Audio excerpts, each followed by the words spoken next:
83 today, and it's just going to be a gorgeous rest of the week, so it's excellent. Good time to be in Calgary, and Greg College-Essex with us here, and thank you so much for coming by. It's good to have you here, Greg. Thank you. So let me see if I got this right. The world record for human-powered world distance by cycling over 1,000 kilometers in 24 hours. Do you pull over and nap now and then, or how does that work? No, you have to keep going. So the clock starts, and once the clock starts, you just get as many miles as you can in that 24-hour period.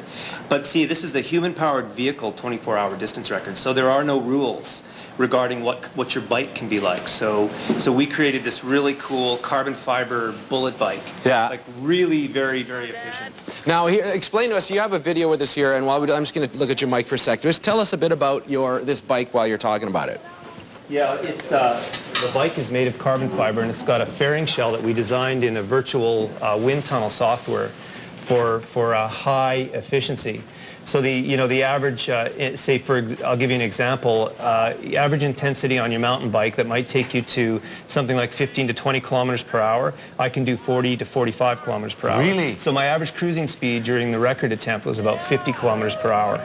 Really? Yeah. And can you just feel it? Suddenly you're just zipping through the air? Oh yeah, you really do feel it. I mean, it's really fast. You feel the road. The wheels, the tires are ultra efficient. Everything's very light and tight. There's barely any room to move around in there. It doesn't look like it's going all that fast right now, but believe me, this track was a quarter mile around. So I had to go around this thing something like 1,800 times in 24 hours. Seriously? Yeah, it was crazy. It was just crazy. It was hot. It was 38 degrees inside that thing. 38 degrees. I was sweating. Now, so people have a sense of your background. How many times have you done an Ironman? I've done 11 Ironman races. 11 Ironman races. Yeah. Boston Marathon you've done. I haven't done it, but I qualified for it. Now tell me about, you used to work in computer software. Yeah. Mm-hmm. What got you into this? Yeah, good question. I retired from computer software. We sold our company to Adobe Systems, and faced with, what to do next. And so either looked at getting back into the business end of things. I thought, I've done that, been there. And I thought, it's really time to do something else with my life. And I was about 200 pounds at the time too. And I thought, it's really about time that I make health a priority in my life. And so that's why I kind of made this shift and started getting into endurance sports, which I really liked. Interesting. Now, we've had health people on the show saying the hardest thing to do is to go from unhealthy to healthy. It's almost like curing cancers in certain situations. It takes a lot of work. Did you find that? Yeah, but like Pamela said, you have to focus. If you want to accomplish anything in your life, that's the one most important thing that you've got to learn how to do, and that is to focus, focus, focus. Don't try to be good at everything. Focus at what you want to accomplish and get to it, and I made that a priority, and I focused on it. And so that was, when you say made that, what was your focus? What did you say, this is what I will become? Yeah, I saw myself, I was tired of getting sick all the time. Your energy levels are so low, and you're limited to what you can do. You're limited to the things that you can enjoy in life. And so I thought, I really want to start enjoying life. And I saw myself in the future as being much healthier, and I wanted to set some different goals. Rather than business and financial oriented, I want to set some personal goals. And you're going to show how to do that this weekend. Tell us what's going on. Yeah, this weekend. Well, what I'm going to do this weekend is attempt to set the 24-hour human-powered boat distance record, which currently sits at 168 kilometers. So we're going to go out to Glenmore Reservoir on Saturday, start at 9 o'clock in the morning, and I've got a little 3-kilometer loop in the reservoir. And I'm going to go around and around and around and around in circles for 24 hours and try to accumulate kilometers.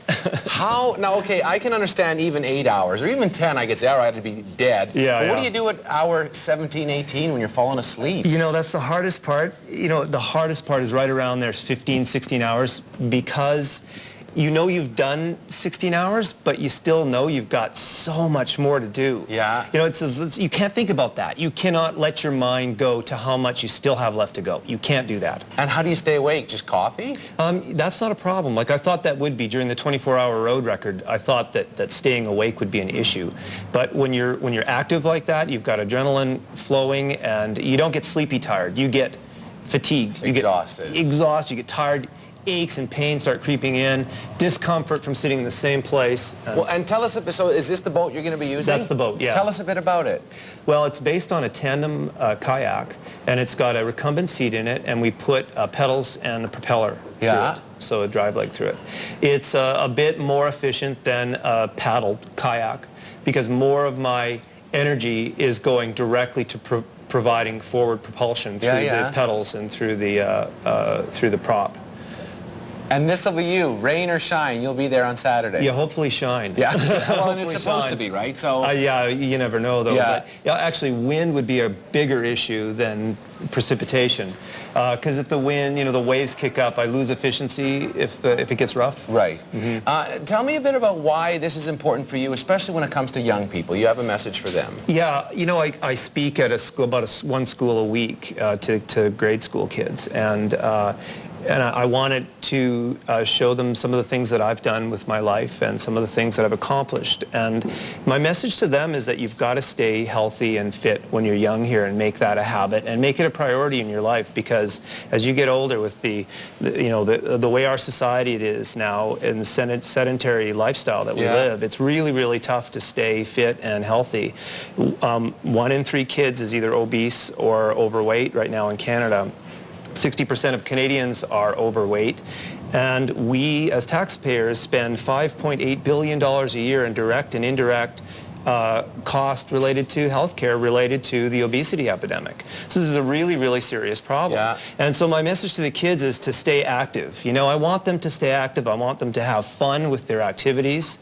Stop, taking the bus and riding, the car so much to school. Maybe you can ride your bike. Maybe you can walk. There are all kinds of alternatives. And it's all fun. Yeah, and that's the thing, right? And it's not about go to the gym and sweat for an hour. It's about, although if you like it, great, but there's other things you can do. Find something that you like doing and make it a priority. Find time to make it a priority in your life and enjoy it. Have fun. That's what it's about. And you brought pictures of the construction of your boat, which to me also seems fun because it's a whole lot of mental work too. So tell me, this is a different boat. This is for getting across the Atlantic. Tell me about these pictures here. Right. This is somebody else's boat right here, but this is essentially what the boat's going to look like. I'll have a sleeping compartment in the back. I'll be able to keep storage and food and supplies in the front, and my cockpit is in the middle. And there's a propeller that comes right down below my legs. And that's essentially what the boat, that's the picture of my boat. So that's what that's going to look like. Yeah, that's the computer rendering of the boat right now. That's the current design. So we've built the bottom half is what you saw in the previous picture. That's the boat that I'll be using to attempt the 24-hour distance record. Next phase is we add the top deck to it. Top deck is already constructed. We just basically put it on, put windows in it, put hatches in it, and then we're out to the ocean for testing. And then with these pictures, and that's going to be, and is it 2 people or just you're going to pedal and then sleep and pedal and sleep? That's right. Pedal and sleep in the back and pedal in the front. Now what about if, okay, you go out there, you get however many miles you get, you go to sleep and it starts drifting the wrong direction. If I'm not making forward progression and they're into a headwind, I'm sleeping in the back, we deploy something called a sea anchor, and it's like a big parachute that goes out into the water, and it stops you from being blown backwards so that you can sleep or do whatever you need to do and not lose distance. Now when you're setting these kinds of records, is there a governing body or how does that work? Yes, it's the International Human Powered Vehicle Association. They're their sanctioning body. We've got an official coming out from California for this Saturday's attempt. Yeah. And he will be, we're surveying the course, and he'll be monitoring and observing to make sure that I clear all the buoys and that I don't cheat and don't shoot up with steroids or don't, or don't have a secret electric motor hidden in the hull. Interesting. Well, but I mean, the fair is fair, right? So you might as well make sure that the records are real. Exactly. All right, we have like 30 seconds left. You're a guy who's achieved success in computers and business and finances, and now in health and also in world records. If there's one thing folks at home can say they can learn, what would it be? What would be the important thing for success? Focus. Like Pamela said, she's absolutely right. You have to pick something. You can't be good at everything. You have to pick one thing, and you have to focus at being really good at that. That is great. And you might suck at everything else. This is the drawback, right? I love it. Okay, and if you want, there's a website, paddletheocean.com. If you want more information, it's all there. And you can find out what you're doing there, follow your progress. And also, if you want to head down to the reservoir this weekend, you'll be going around and around. Please come and support me. We've got 24 hours to find you. Thanks, man. It's good of you to be here. Greg Kolajesic, good of you to be with us.